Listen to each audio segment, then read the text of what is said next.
Oke.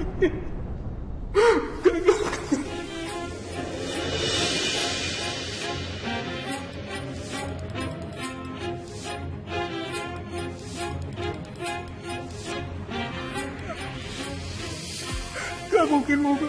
Gak mungkin.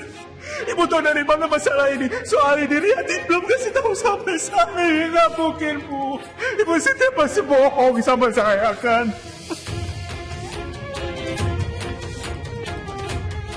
Saya ngerti Bapak terpukul sekali dengan berita ini, Pak.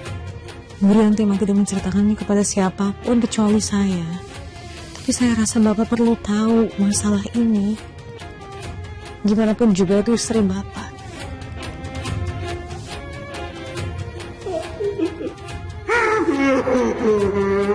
Gak mungkin. Gak mungkin. Mas Rianti. Gak mungkin kena gagal.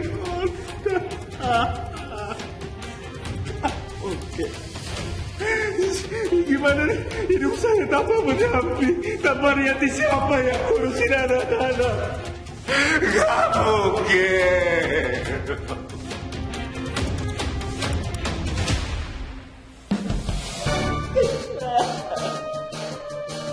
Gak mungkin. Gak bisa. Aku butuh kamu. Aku butuh kamu. Aku butuh pendamping seperti kamu, Rian.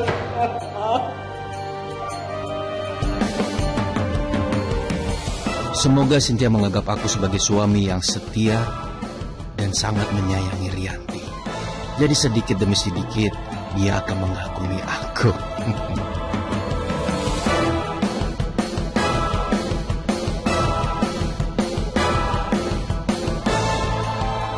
Ya ampun, Pak Aditya sampai segitunya. Kalau emang dia sayang banget sama Bu Rianti, kok dia selama ini selalu ngedoain Bu Rianti dan ngejar-ngejar aku?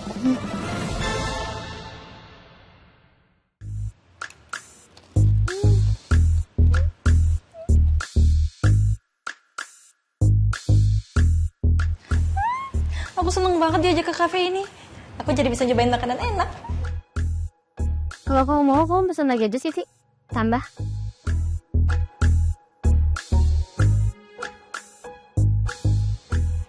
Beneran boleh, Non? Of course. Makasih, Non Sandra. Mbak, Iya, ada yang bisa saya bantu, Mbak? saya mau pesan lagi ya. Saya mau pesan paket nasi ayam sambal matahnya 3. Terus minuman juga 3 ya, Mbak. Jeruk semua. Apa lagi ya? Oh, itu tuh, Mbak. Cumi goreng tepungnya 1. Terus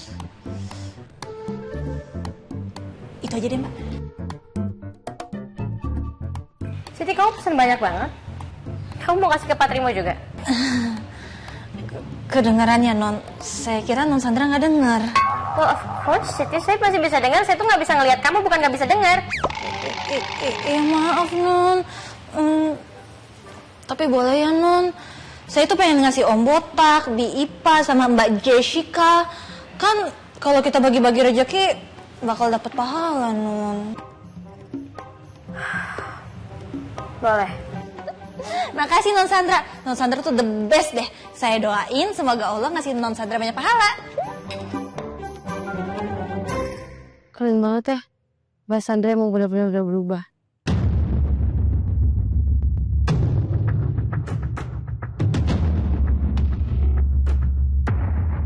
Kenapa aku ngerasa Kak Sandra kayak nyembunyiin sesuatu ya?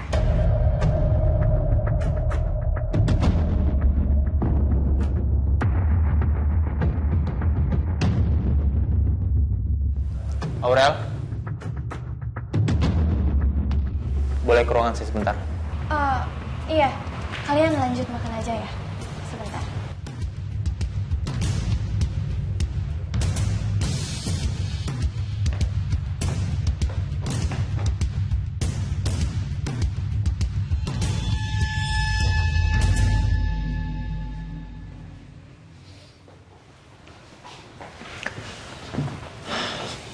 Kenapa kamu?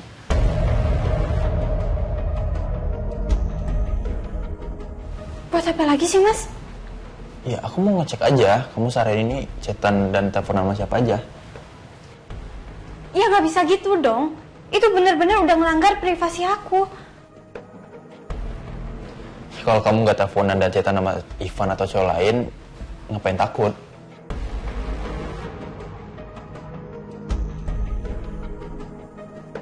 Ini kali pertama yang Dikta pacaran. Jadi dia belum bisa kontrol dirinya. Tante akui dia memang childish. Dia terlalu protektif ke kamu. Dan seharusnya nggak kayak gitu. Cuma kalau kamu tahu, itu kayaknya bentuk dari segitu sayangnya dia ke kamu, Ra.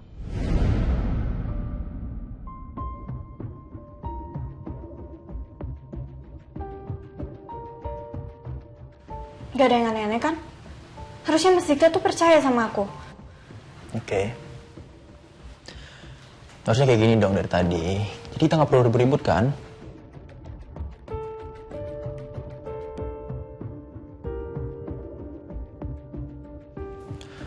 Aku tuh ngelakuin ini karena aku tuh sayang sama kamu, Rel. Aku tuh gak mau kehilangan kamu. Kamu ngertiin aku ya? Oke. Ya udah kalau gitu aku mau balik kerja.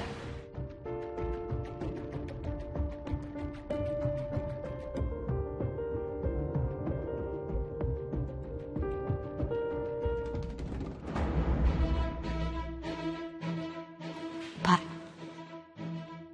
saya tahu ini berat sekali buat Bapak. Tapi Bapak harus bisa sabar ya, Pak. Saya kesini cuma ingin menyampaikan itu aja sama Bapak. Saya rasa Bapak butuh waktu sendiri. Bapak yang tenang ya, Pak ya. Saya pamit dulu, Pak. Maaf, Pak, tangan saya. Permisi, Pak.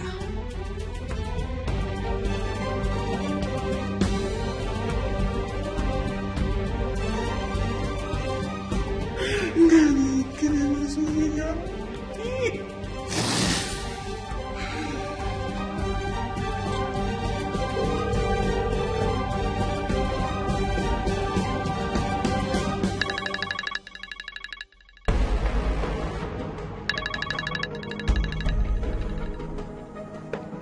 Iya, Mas. Halo Renti. Aku mau nanya sesuatu sama kamu. Apa benar kamu itu kanker otak stadium 3? Kamu tahu dari siapa? Tahu dari Cynthia. Tadi dia datang ke sini. Dan aku tahu sekali ini semua akal-akalan kamu. Iya kan? Iya, Mas. Makanya kan aku bilang sama kamu, kamu sabar aja. Aku pasti akan cari cara. Makanya aku pura-pura sakit dan aku bilang sama Cynthia kalau aku tuh kena kanker. Biar dia itu mau dekat sama kamu. Brilian. Kamu pintar sekali.